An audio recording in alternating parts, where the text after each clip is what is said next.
Bismillahir Rahmanir Rahim. Regarding Islamic worship rituals, the misconception I'd like to discuss today relates to the sighting of the moon, and obviously this is an issue which is related to Ramadan.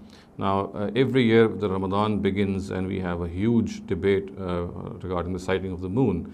And it needs to be understood if we analyze this whole issue that it has been mentioned in certain narratives, and if they are taken on face value, then apparently they say that Ramadan should be begun after we have sighted the moon.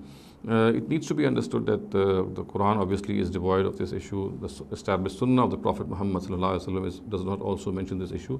This issue has primarily arisen because of certain narratives, or should I say because of the fact that certain narratives have mixed up certain words of the Prophet Muhammad, and this is a very common phenomena in hadith and in narratives, because there are certain narratives in which narrators at times suppress certain words, and at times these words are presented or they are put forth by some other narrators.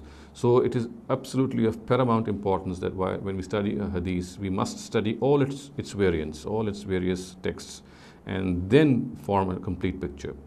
Now, in this regard, the same thing has happened, because we have relied on certain texts of this narrative and we have not gathered and collated all the texts of this narrative. The picture that has come to mind is entirely incomplete and different, and this incomplete and different picture necessitates that we must first sight the moon and then begin Ramadan.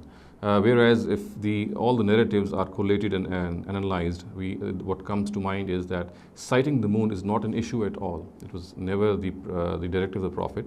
It is the fact that there are some narratives which have actually suppressed certain words of the Prophet which were of absolute importance, and their suppression has caused this confusion.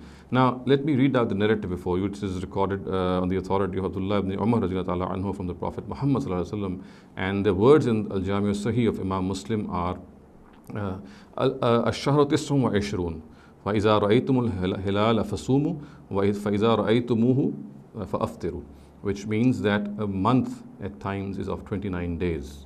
So when you see the moon, you can fast, you can begin the fast, and when you see the moon, you can break the fast. Obviously, the opening words that a month is of 29 days also points to a very, very important reality, and that is that the insistence of this religious mind at times can go as far as regard the fact that since the Quran has told us that we must complete 30 days of fasting or a month of fasting, so people can think that they have to complete these 30 days.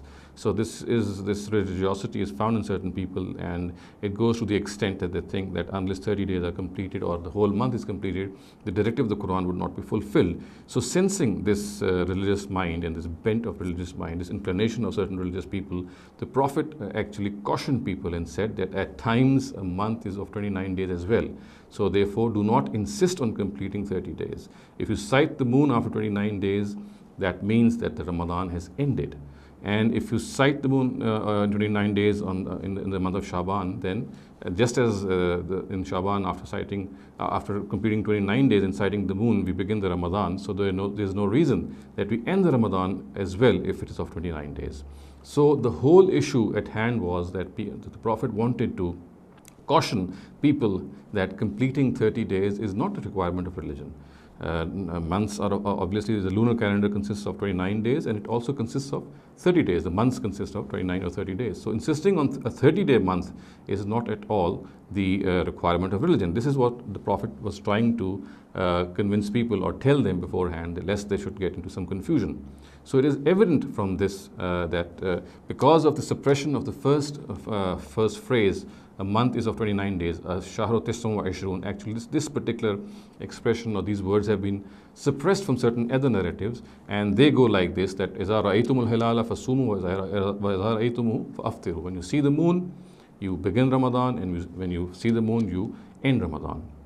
This is how certain narratives present the whole situation, and the suppression of those very important words that a month is of 29 days at times, These are the words which have been suppressed in most narratives, and instead of viewing these variants, all these variants, and then deriving a conclusion, we have concluded from certain other narratives in which these words are not present, that in fact sighting the moon and then beginning Ramadan is a religious directive. So as I said, the whole picture which emerges is entirely different. And I would also like to point out that this research has been presented by our mentor and teacher, Javed Ahmed Ghamideen, and he has pointed out in one of his articles that this is the confusion which has actually arisen, and because of the suppression of these words, this issue has arisen. So in a nutshell, we can safely say that sighting the moon to begin the Ramadan is not at all a religious directive. In order to begin Ramadan, any method which is reliable can be adopted. In previous eras, methods were adopted which were which mankind was more familiar with. Similarly, today we can have scientific methods which science has put forward. We can use them. So whatever the means which are available today, they shall be adopted to ascertain the beginning of a month. And sighting the moon to begin a month, whether it is Ramadan or whether it is any other month, is not at all a requirement of religion.